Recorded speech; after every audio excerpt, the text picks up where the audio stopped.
Bonjour mes élèves, j'espère que vous vous portez bien et que vous êtes tous en bonne santé. Nous allons continuer nos leçons à distance et nous allons entamer la subordonnée de but, la subordonnée circonstancielle de but. On va faire un petit rappel. La proposition subordonnée circonstancielle de but exprime un objectif ou un but, c'est-à-dire une finalité qu'on veut atteindre. Par exemple, j'ai prêté mon cahier à Karim. Pourquoi j'ai prêté mon cahier à Karim? Pour que celui-ci puisse recopier ses leçons. C'est-à-dire la finalité, l'objectif de mon prêt, c'est que Karim va recopier ses leçons. Donc j'ai prêté mon cahier à Karim pour qu'il recopie les leçons.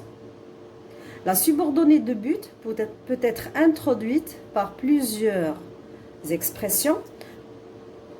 Nous allons commencer les locutions conjonctives. Avec les locutions conjonctives qui se terminent par que, on est obligé de les utiliser quand nous avons deux sujets différents. C'est-à-dire que le sujet de la principale est différent à celui de la subordonnée. Les locutions conjonctives, nous avons pour que, afin que, de peur que, de crainte que. Ces quatre locutions nécessitent l'utilisation du mode subjonctif. Deuxième expression, les prépositions. Avec les prépositions, nous sommes obligés de les utiliser avec des phrases qui ont le même sujet, c'est-à-dire le sujet de la principale est le même que celui de la subordonnée. Les prépositions, nous avons pour, afin de, dans le but de peur de crainte de. Avec les prépositions, on est obligé d'utiliser le mode infinitif. J'ai une petite remarque concernant les expressions de peur que, de crainte que, et de peur de et de crainte de. On est obligé de prendre en considération le sens de la phrase. Passons maintenant à l'exercice.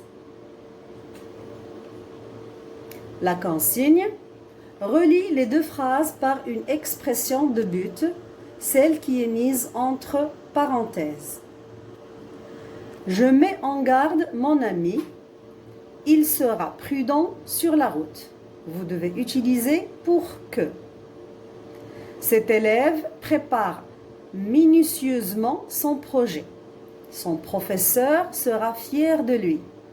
On va utiliser dans cette phrase afin que.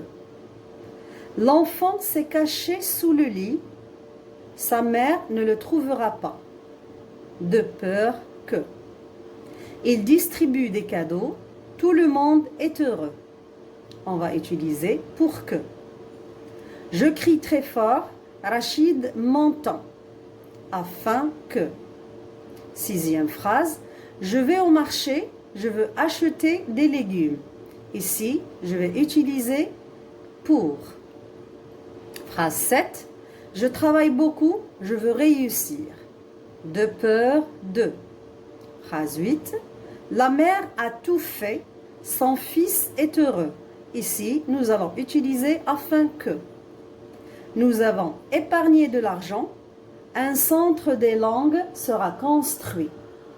Ici, on va utiliser pour plus infinitif, même si nous avons deux sujets différents. C'est faisable. La dernière phrase, les invités regagnent très tôt la maison. Ils ont peur d'être retardés par la tempête de neige. Ici, on va employer de peur de. Bonne continuation et bon courage à vous tous. Et à la prochaine fois.